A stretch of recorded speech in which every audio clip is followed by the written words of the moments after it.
শুভেচ্ছা জানাচ্ছি যারা সেরা সংগঠক হয়েছেন। বই পড়া জিনিসটা অত সোজা নয়। অনেকেই বলেন যে আমাদের ছেলেপেলেরা বই পড়তে চায় না। তো আপনারা একটু লক্ষ্য করে দেখেন যে হিন্দু ধর্মে 4টা শ্রেণী আছে। সবচেয়ে নিচে আছে শূদ্র, তাদের কাজ হচ্ছে উপরের 3 শ্রেণীর যথাসম্ভব সেবা করা। যত সেবা করতে পারবে তার স্বর্গ তত ভালো হবে। তার উপরে আছে বৈশ্য। বৈশ্য মানে ব্যবসায়ী। ব্যবসায়ীরা খাটতে খাটতে শেষ হয়ে যায়। আপনারা যে কোনো ব্যবসায়ীর জীবন দেখবেন যে কী পরিমাণ নির্দয় শ্রম তাদের করতে হয়। আমরা তাদের টাকাটাই দেখি, তাদের শ্রমের অংশটা দেখি না। তার উপরে থাকে ক্ষত্রিয়। ক্ষত্রিয় জীবন দিয়ে দিতে হয় তাদের।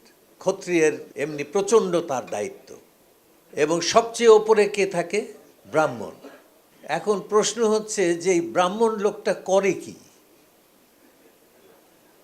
এ উপরে উঠলো কি দিয়ে? ব্রাহ্মণ লোকটা উঠলো একটা জিনিস দিয়ে, পৃথিবীর সবচেয়ে কঠিন জিনিস, বই পড়া। ব্রাহ্মণ বই পড়ে, এর চাইতে কঠিন জিনিস পৃথিবীতে নাই। আমি একটা বই পড়তে অনেক দেরি করে ফেলেছি, সেটা হচ্ছে স্টিফেন হকিংয়ের সময়ের ইতিহাস। তো কিছুদিন আগে আমি বইটা পড়া শুরু করলাম। শুরু করার পরে এক একটা তথ্য এমন বিস্ময়কর যে আমার সমস্ত শরীর কেঁপে কেঁপে ওঠে। আমি তখন অনেকের সঙ্গে বইটা নিয়ে আলাপ করতে চেষ্টা করলাম। তো যাকেই জিজ্ঞেস করি, হ্যাঁ হ্যাঁ পড়েছি, প্রত্যেকেই একই কথা বলে। তো আমি তখন তাদের সঙ্গে ওই বইয়ের মধ্যে যেসব জায়গা আমাকে উজ্জীবিত করেছে সেই সব জায়গা তুলে আমি আলাপ করতে লাগলাম যে ওই বিষয়টা আপনার কি মনে হয়। কিন্তু দেখি তাদের চোখে কোনো আলো নাই, কোনো দীপ্তি নাই। তখন আমি বুঝলাম যে তাদের অনেকেই বইটা দেখেছেন কিন্তু পড়েননি।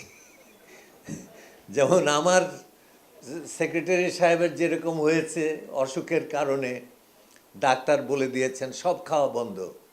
আমারও তাই হয়েছে, আমাকেও বলে দিয়েছে সব রকম খাওয়া, যা কিছু খেতে মানুষ চায় সেটা বন্ধ, যেটা চায় না সেটা খোলা আছে। সুতরাং আমি যখন বিয়ে বাড়িতে যাই, আমি বিয়ে খেতে যাই না, বিয়ে দেখতে যাই। তো আমাদেরও ওরকম বই আমরা দেখি, বই আমরা পড়ি না। কাগজে আমার একটা লেখা বেরিয়েছে, ধরা যাক, আমার বন্ধু দেখে বলবে, আরে তোমার লেখাটা দেখলাম। আমি তো বুঝলাম আমার সর্বনাশ।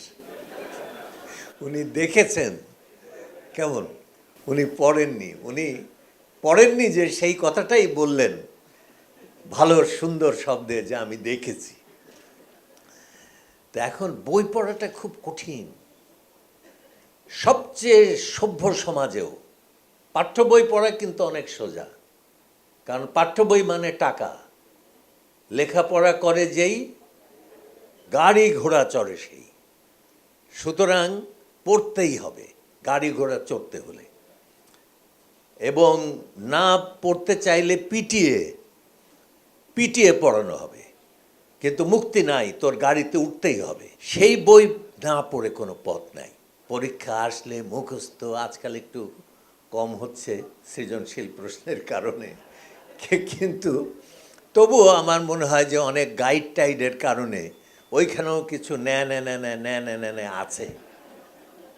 কিন্তু যে বই মানুষকে টাকা দেয় না কিন্তু বিকশিত করে, বড় করে তোলে, সে বইয়ের পাঠক কিন্তু পৃথিবীতে অত্যন্ত কম।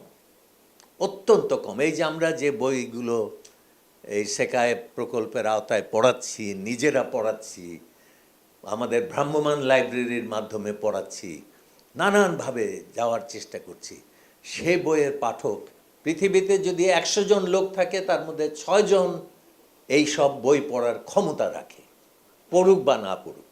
সবাই বলে যে পড়ি পড়ি, পড়া ভালো, এটা সেটা, কিন্তু পড়ার সময় পড়ে না।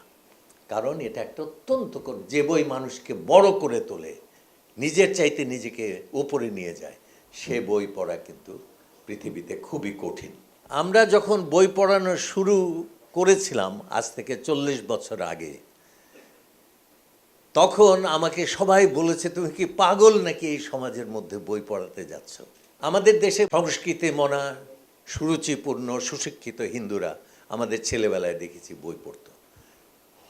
যখন 47-এর দেশ বিভাগ হয়ে গেল, তারপরে আস্তে আস্তে সেই হিন্দু এখান থেকে চলে গেল, একটা নতুন সমাজ উঠল। সেই সমাজের মধ্যে শিক্ষা নাই, আলো নাই, জ্ঞান নাই, বই নাই, কিচ্ছু নাই। খুবই করুণ একটা সময় আমাদের গেছে। আমাকে সবাই বলে যে তুমি কি পাগল, তুমি বই পড়াতে চাও? আমি বললাম যে দেখো, ব্রিটিশরা যেভাবে চা ধরিয়েছিল আমাদেরকে, কেমন আমরা তো চা খেতাম না, চা কি তাও জানতাম না। ব্রিটিশরা চায়ের চাষ শুরু করলো এক সময় সিলেটে এবং চট্টগ্রামে, আসামে, দার্জিলিংয়ে, এবং সেই চা আমাদের বিক্রি করবে। লোকে খায় না, খেতে চায় না, কিনতে চায় না। তখন তারা বিনা পয়সায় খাওয়ানো শুরু করল। খেতে খেতে 1 দিন 2 দিন 3 দিন, বাহ ভালোই তো লাগে, গাটা একটু চাঙ্গা হয়, হ্যাঁ তাহলে তো ভালোই, চাটা তো ভালোই। যেদিন তারা খাওয়া শুরু করলো সেদিন বিনা পয়সা বন্ধ হয়ে গেল। সেদিন থেকে পয়সা দিয়ে চা কিনতে হবে। কিন্তু তারপরেও চা খায়, এবং এত খায় যে আজকে বাংলাদেশের চা আর রপ্তানি হয় না, সব চা বাঙালিরাই খেয়ে। কেমন এমনভাবে চা খাওয়া ব্রিটিশরা আমাদের শিখিয়েছে। তা আমি বলতাম যে ব্রিটিশরা যেভাবে আমাদের চা ধরিয়েছিল সেইভাবে আমরাও ধরাবো। আমি একটা গল্প বলে শুধু শেষ করি, এই ধরানোটা কি জিনিস। সেটা হচ্ছে, রবীন্দ্রনাথের বড় ভাই ছিলেন জ্যোতিরিন্দ্রনাথ ঠাকুর। তখন খুলনা থেকে কলকাতায় একটা স্টিমার সার্ভিস চালু হলো। একটা হচ্ছে ইস্ট ইন্ডিয়া কোম্পানির স্টিমার, আর তার সঙ্গে প্রতিযোগিতায় নামলেন জ্যোতিরিন্দ্রনাথ ঠাকুর, আরেকটা স্টিমার নামিয়ে দিলেন। এটা গল্প শুনেছি, আমি এতটা সঠিক বলতে পারবো না, তবে কাছাকাছি ঘটনা ঘটেছিল। তারপরে দেখা যায় যে এই স্টিমারও কিছু যায়, ওই স্টিমারও কিছু যায়। তখন জ্যোতিরিন্দ্রনাথ ঘোষণা দিলেন যে আমার লঞ্চে যদি কেউ আসে তাহলে অর্ধেক দাম দিলেই হবে। তখন দেখা গেল সব জ্যোতিরিন্দ্রনাথের লঞ্চে। তখন ইস্ট ইন্ডিয়া কোম্পানির লঞ্চ বলল যে আমার লঞ্চে যদি ওঠে তাহলে বিনা পয়সায় যেতে। কেমন? তখন দেখা গেল যে সব ইস্ট ইন্ডিয়া কোম্পানির লঞ্চে যাচ্ছে। তারপরে এদিকে বলল যে যদি আমার এখানে হয়, মানে লঞ্চে উঠতো, তাহলে পয়সা তো দিতেই হবে না, উল্টো একটা রুমাল দেওয়া হবে। তো তখন সকলেই সেই রুমালের পেছনে ছুটতে লাগলো। তারপরে ওদিকে ইস্ট ইন্ডিয়া কোম্পানি বলল যে রুমাল তো দেবই, বিনা পয়সায় তো যাবেই, রুমাল তো দেবই, খাওয়াও ফ্রি। এদিকে এসে বললেন যে খাওয়া ফ্রি, তার সঙ্গে চা ফ্রি। কেমন? এইভাবে প্রতিযোগিতা করতে করতে শেষে জ্যোতিরিন্দ্রনাথের কোম্পানি ফেল পড়ে গেল। কারণ যে শক্তিমান সেই শেষ পর্যন্ত টিকতে পারে এরকম জায়গাতে, দুর্বল টিকতে পারে না। তা আমরাও এই বই পড়ার কর্মসূচি শুরু করেছি, বহুদিন চালিয়েছি, কিন্তু 2 লক্ষের বেশি পাঠককে আমরা ধরতে পারিনি। কারণ যে টাকা, যে অর্থবল দরকার সেটা আমাদের ছিল না। কেমন? 2 লক্ষ, 2 লক্ষ, 4 লক্ষ, আমরা 4 লক্ষ পাঠককে পড়িয়েছি। কিন্তু এখন এই সেকায়, এই শিক্ষা মন্ত্রণালয়ের সমর্থন পাওয়ায় এইবার আমাদের এখানে 24 লক্ষ পাঠক বই পড়ল। এর চাইতে আনন্দের কথা আমার জীবনের জন্য আর কিছু নাই। কারণ আমি এই জন্যই চেষ্টা করেছিলাম। আর আপনারা সবাই মানে প্রাণপণে কাজ করেছেন, না হলে সেরা হওয়া অত সহজ নয়। সবাই কাজ করেছেন, সব সংগঠকই কিছু না কিছু পরিশ্রম করেছেন। কেউ হয়তো কম করেছেন, কেউ মাঝারি, কেউ অনেক ভালো।